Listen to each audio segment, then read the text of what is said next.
2024 लोकसभा चुनाव से पहले भारतीय जनता पार्टी को बड़ा झटका और विपक्षी गठबंधन इंडिया को बड़ी सफलता मिली है। दरअसल देश के 6 राज्यों के 7 विधानसभा सीटों पर 5 सितंबर को हुए उपचुनाव के लिए कल वोटों की गिनती समाप्त हो गई। परिणाम सामने आ गए। भारतीय जनता पार्टी ने त्रिपुरा की दोनों सीटों पर कब्जा कर लिया, तो वहीं उत्तराखंड के बागेश्वर सीट पर एक बार फिर से भाजपा का कमल जो है वो खिला है।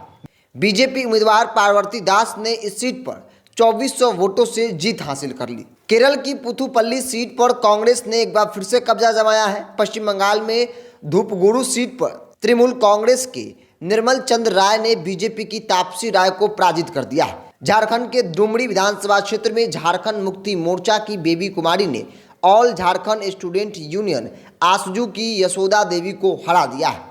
उत्तर प्रदेश के घोसी विधानसभा सीट पर समाजवादी पार्टी के उम्मीदवार सुधाकर सिंह ने बीजेपी के दारा सिंह चौहान को पराजित कर दिया है। तो कुल 6 राज्य के 7 विधानसभा सीटों पर उपचुनाव हुआ। परिणाम कल देर शाम आ गए, जिसमें से 3 पर भारतीय जनता पार्टी ने वापसी की, तो वही 4 सीट विपक्ष के झोली में चला गया, इंडिया गठबंधन के झोली में चला गया। क्योंकि आमतौर पे कहा जा रहा था कि विपक्षी गठबंधन जो है वो मजबूत नहीं है, लेकिन विधानसभा का चुनाव हो या फिर बाई इलेक्शन उपचुनाव हो, जिस प्रकार से सफलता मिल रहा है, इसके अनुसार से यह कहा जा रहा है कि भारतीय जनता पार्टी पर इंडिया गठबंधन जो है वो भारी पड़ चुका है। चूँकि इंडिया के लिए अग्नि परीक्षा के समान इन राज्यों की उपचुनाव थी।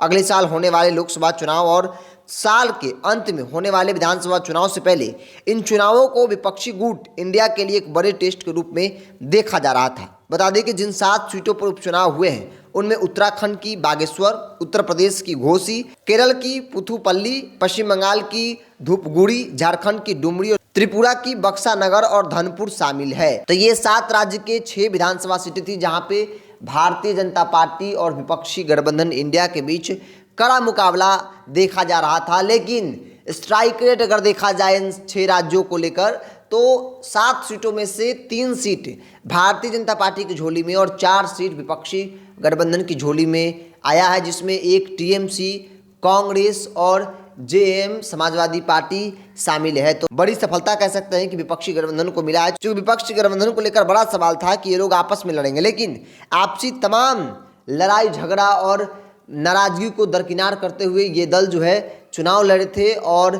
बड़ी सफलता मिली है। दरअसल उत्तर प्रदेश को लेकर भी खूब चर्चा हुई। 7 सीटों में धनपुर, बागेश्वर और धूपगुड़ी पर पहले बीजेपी का कब्जा था। यूपी और झारखंड की सीटें समाजवादी पार्टी और झारखंड मुक्ति मोर्चा के पास थी।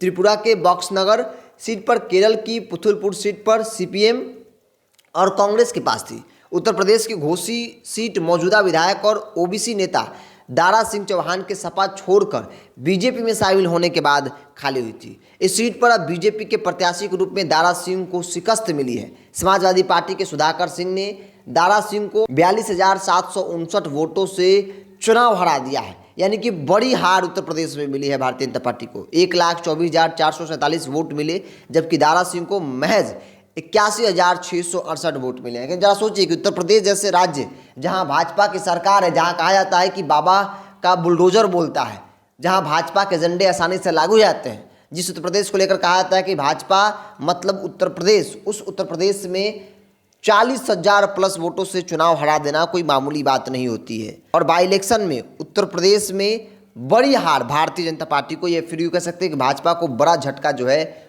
वो मिला है। तो कुल मिलाकर 6 राज्यों के 7 विधानसभा सीटों पर उपचुनाव हुए, परिणाम आ गए, जिसमें से 3 सीट भाजपा के झोली में, तो वही 4 सीट विपक्षी गठबंधन इंडिया के झोली में मिला है। इससे तमाम जो नेता हैं विपक्ष के वो खुश हैं, क्योंकि उनकी पहली सफलता जो है वो हाथ लगी है। इस विषय को लेकर आपके मन में क्या ख्याल है, आप अपनी राय को कमेंट बॉक्स में रखिए। अगर आप अपने चैनल को यूट्यूब पर देख रहे हैं तो सब्सक्राइब कर लीजिए, फेसबुक पर देख रहे हैं तो पेज को लाइक और फॉलो कर लीजिए।